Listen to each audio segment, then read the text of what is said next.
Good morning बच्चों। आज हम पढ़ेंगे कक्षा 8 विषय विज्ञान अध्याय 12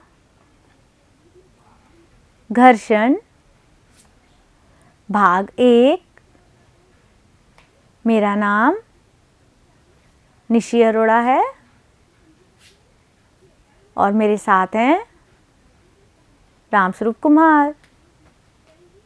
बच्चों, इस भाग में हम समझेंगे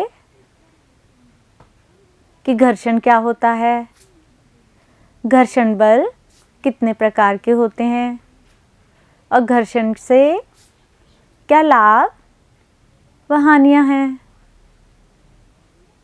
ठीक है बच्चों, शुरू करें। आपने साइकिल को ब्रेक लगाने पर मंद होते हुए देखा होगा।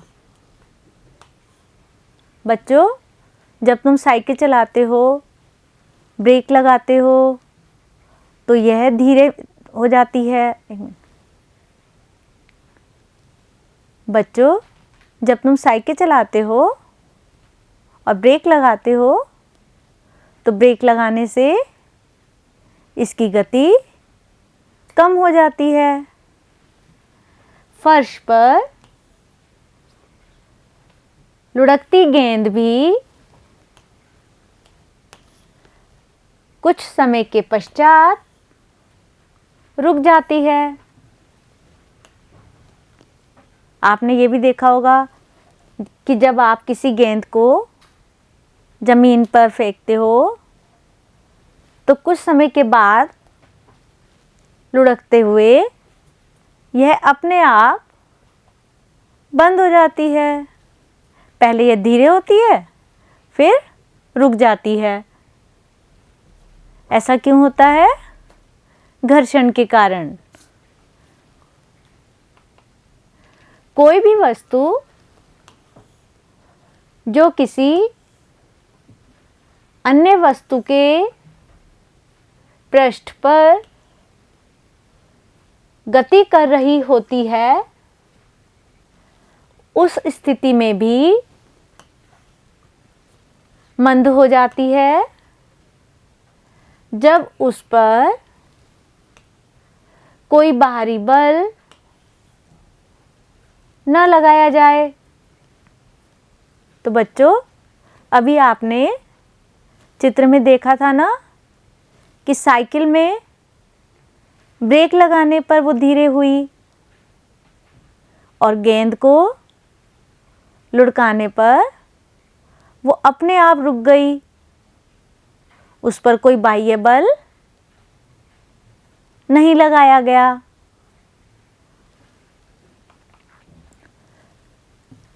तो वह बल जो दो वस्तुओं के बीच में लगता है,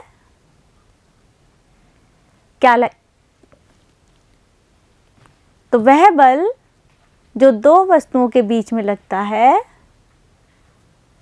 वह क्या कहलाता है?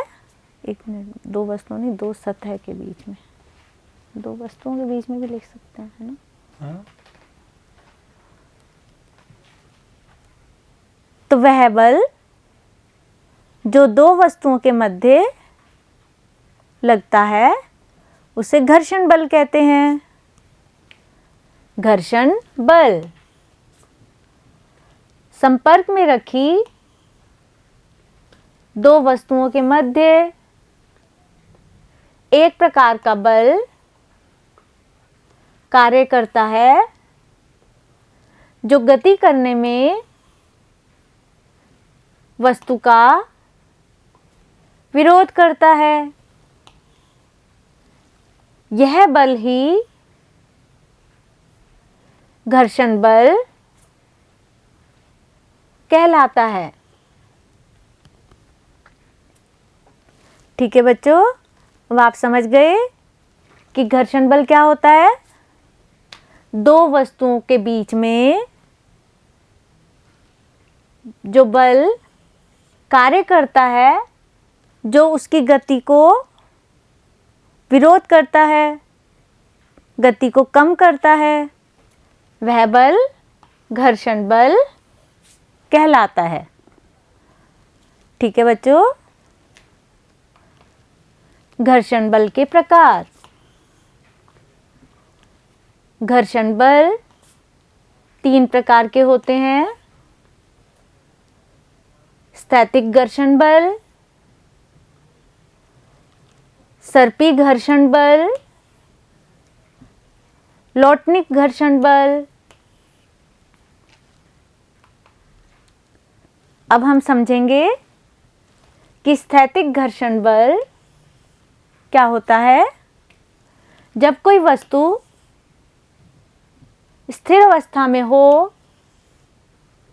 तो उस पर लगाया गया बल स्थैतिक घर्षण बल होता है।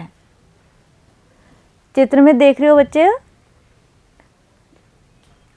चित्र में देखो बच्चों, यहाँ पे बॉक्स स्थिर अवस्था में है।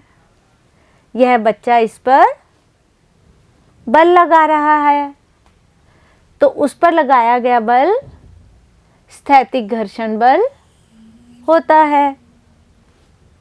ये किसके बीच में लग रहा है बच्चों? फर्श और बॉक्स के बीच में। ठीक है बच्चों। दूसरा, सर्पी घर्षण बल। जब कोई वस्तु किसी पृष्ठ पर गति कर रही हो तो सर्पी घर्षण बल लगता है।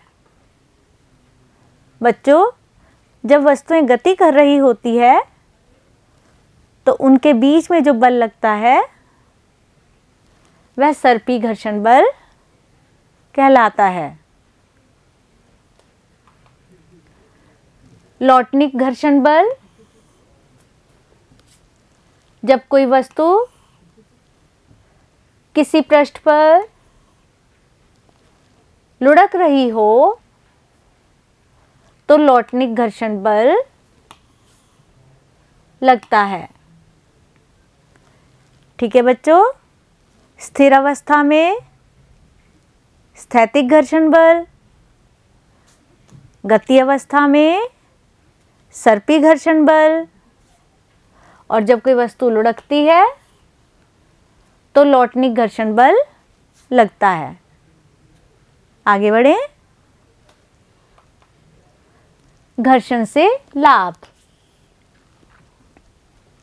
बच्चों, अब हम समझेंगे कि घर्षण से हमें क्या लाभ और क्या हानियां हैं। बच्चों, दैनिक जीवन में घर्षण से हमें बहुत लाभ हैं और कुछ नुकसान भी हैं। आइए समझते हैं। घर्षण बल के कारण मनुष्य चल पाता है। यदि घर्षण बल नहीं होता तो हम चल नहीं सकते। नंबर 2, घर्षण बल के कारण कागज या बोर्ड पर लिखना संभव होता है। बच्चों, जब हम लिखते हैं तो घर्षण के कारण ही स्याही या चौक के कण बोर्ड पर चिपक जाते हैं और हम लिख पाते हैं। घर्षण ना हो तो वाहनों की गति प्रारंभ नहीं की जा सकती है और ना ही गतिमान वस्तुओं को रोकना संभव है। घर्षण बल के कारण हम वस्तुओं को पकड़ पाते हैं। घर्षण से हानि। घर्षण के कारण वस्तुएं घिस जाती हैं। बच्चों, घर्षण से वस्तुएं घिसती हैं, जैसे हमारे जूते घिस जाते हैं, मशीनों के पुर्जे घिस जाते हैं। घर्षण के कारण अत्यधिक ऊष्मा नष्ट होती है। बच्चों, जब घर्षण बल लगता है तो ऊष्मा निकलती है। इसके कारण अत्यधिक ऊष्मा नष्ट होती है। जैसे तुमने देखा होगा, जब हम मिक्सी बहुत देर चलाते हैं तो वो गर्म हो जाती है, तो इसमें ऊष्मा नष्ट होती है।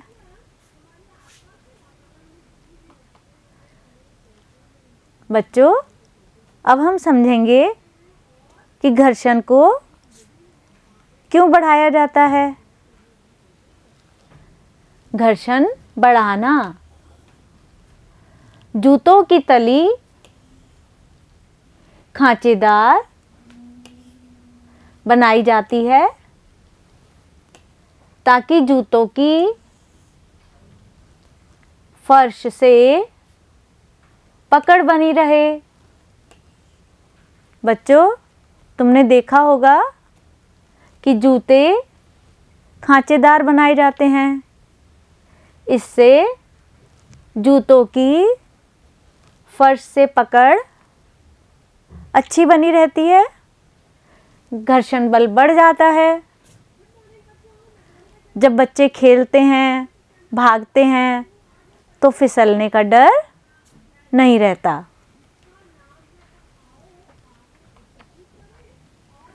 कारों, ट्रकों के टायर भी खांचेदार बनाए जाते हैं, जिससे सड़क से उनकी पकड़ अच्छी बनती है। नंबर 3, कबड्डी के खिलाड़ी अपने हाथों पर मिट्टी रगड़ते हैं तो वे अपने प्रतिद्वंदी को अच्छी तरह से पकड़ सकते हैं। बच्चों, तुमने देखा होगा, कबड्डी के खिलाड़ी खेलने से पहले अपने हाथों को मिट्टी से रगड़ते हैं। इससे घर्षण बल बढ़ जाता है और वो अपने प्रतिद्वंदी को अच्छी तरह से पकड़ पाते हैं। घर्षण घटाना, घर्षण कम करने वाले पदार्थों को स्नेहक कहते हैं। जब किसी मशीन के गतिशील पुर्जों के बीच स्नेहक लगाते हैं तो वहां इनकी एक पतली परत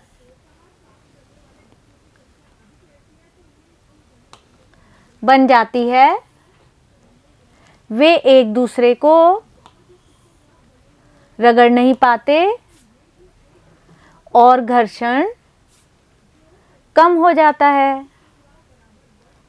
बच्चों, घर्षण कम करने के लिए तुमने देखा होगा, मैकेनिक्स मशीनों के पार्ट के बीच में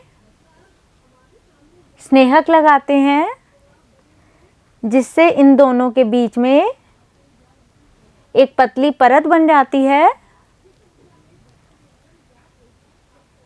मशीनों के ये पार्ट्स आपस में रगड़ नहीं पाते और घर्षण कम हो जाता है, जिससे ये कम घिसते हैं।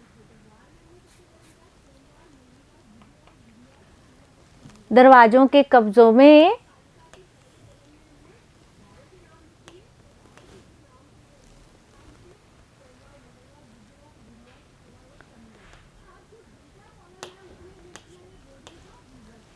तेल डाला जाता है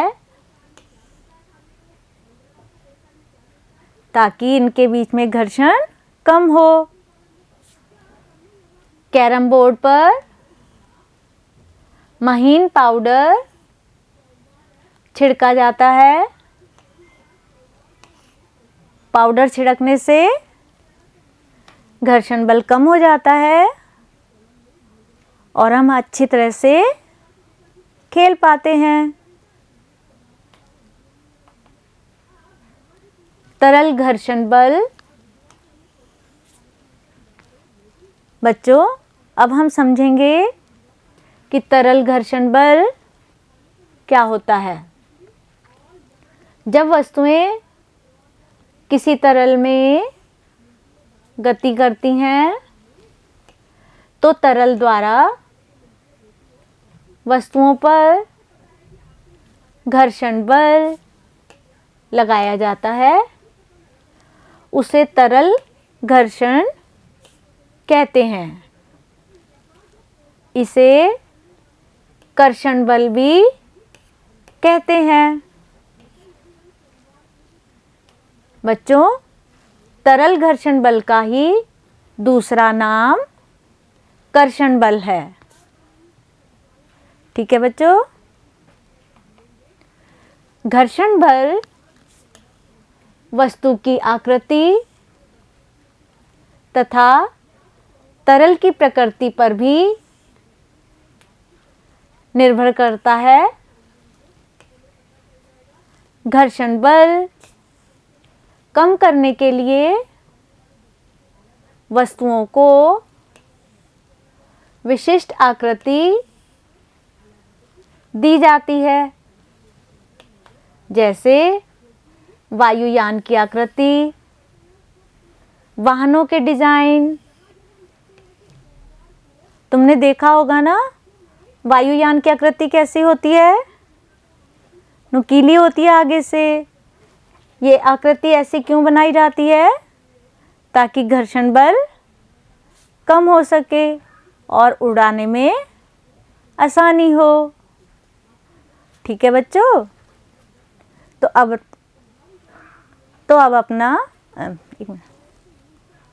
तो बच्चों, अब हमने पाठ का सारांश यहाँ पूरा समझ लिया है। अब भाग 2 में हम इसके प्रश्नोत्तर करेंगे। ठीक है बच्चों, धन्यवाद।